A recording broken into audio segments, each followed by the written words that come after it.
Hey everyone, welcome back to the channel. My name is Chris, and today we're going to be starting to work on the train bridge in the farm. So let's get started. Okay, so currently this is what the area looks like. I have not yet finished the underlying plate over here, and also the bridge currently looks like this, and is also not even connected on this side. So this needs a lot of work, and I have a couple of ideas for different types of bridges that I want to do here. So let me pull out some pieces from my collection here and mock up something real quick to show you guys what I'm thinking.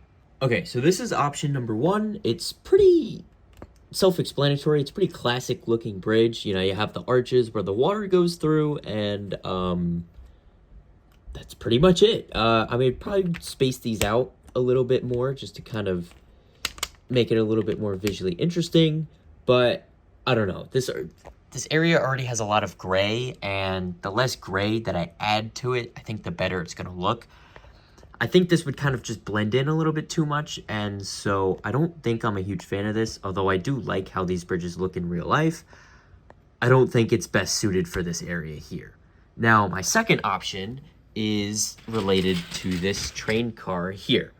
Now, this train car doesn't seem to be related to a bridge at all, but let me show you guys exactly what I mean.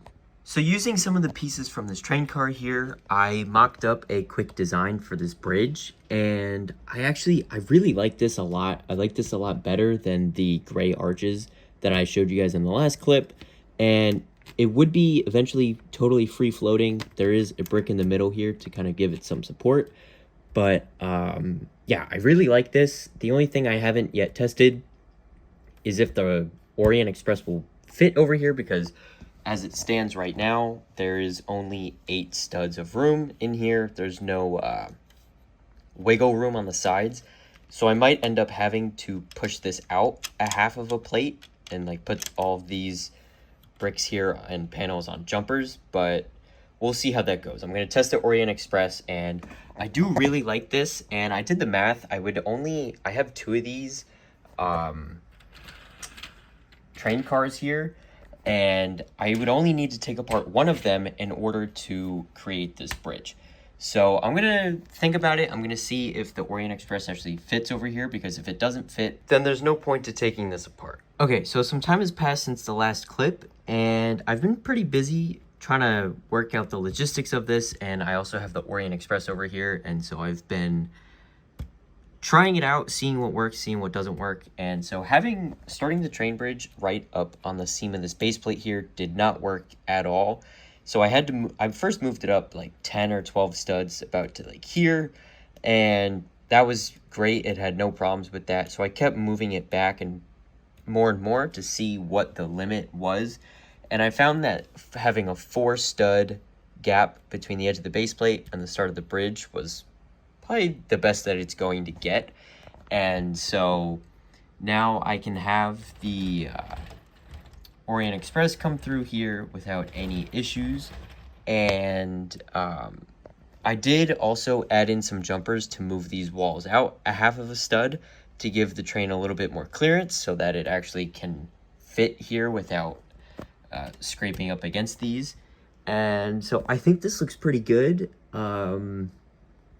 This is pretty much what the bridge is going to look like. I'm going to mix in some reddish brown in here as well, like I did down here, just to kind of give it an aged look. And I'm going to probably extend it from about here all the way down, probably to about here. I'm thinking like halfway through this track segment as well, just to kind of give it a little bit more length. And so I plan on also adding in some of the underlying plate for the water over here as well. And so maybe something like that, and then I'll have the raised up portion for the grass, and then this side will all be grass as well as this side here.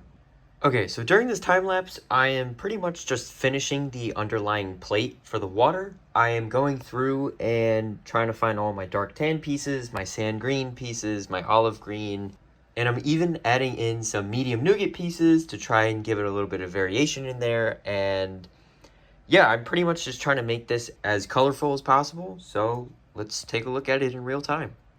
Okay, so this is what we're currently working with. As you guys just saw in the time lapse, I added in all of the plate for the underside of the water, and I think it looks really good. Again, like I've mentioned in pretty much every video since I've started this, I don't have any translucent blue tiles. I got one from Bricks and Minifigs, which doesn't make a difference, as you guys can see. And so I'm not worried about the tiles quite yet. I'm still mostly focused on the bridge design and how that's all going to look. I am kind of cheating a little bit by putting let me kind of show you guys, putting a rock under here and then clipping that in to the track itself. And so when you put a train on top of it, the bridge is supported in the middle here. Now, granted, I do still need a support for this part right here because it is sagging and that piece just broke. But yeah, I would also need a support here because as this is right now, this white 2x4 brick is not going to stay. I did also start on this end over here. I am going to, like I mentioned earlier, have some green plate on either side. But before I do all of this area, I want to create the decline for this segment of track here. Because like it is over here, it starts at the regular track ballast height and then it inclines up to one brick higher than that, and then it's going to come around here over this bridge and then back down this segment here. Okay, so I added in the decline here from the train bridge height all the way down to the standard track ballast height, which is 2 plates tall, and then up by the train bridge is 1 brick and 2 plates tall. So it's a 1 brick difference between down here and up there. And I have the Orient Express hooked up here, and so let me just kind of bring it through the tunnel and through my mock-up of the bridge here.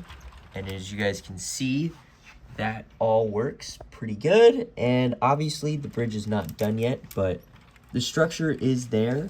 And so I'm really happy with how this is turning out. Now, obviously I didn't get to finish the open base plate right here, but that will get filled in with green plate in the near future, and the same goes for this side as well. I'm going to put green plate in there so it all looks seamless between the wheat field, this grass area here, the train track, and the edge of the table right here. And so on that note, that is going to wrap up today's video. Thank you guys so much for watching. If you liked what I did, make sure to like the video and subscribe, as well as click the bell notification so you don't miss any future uploads.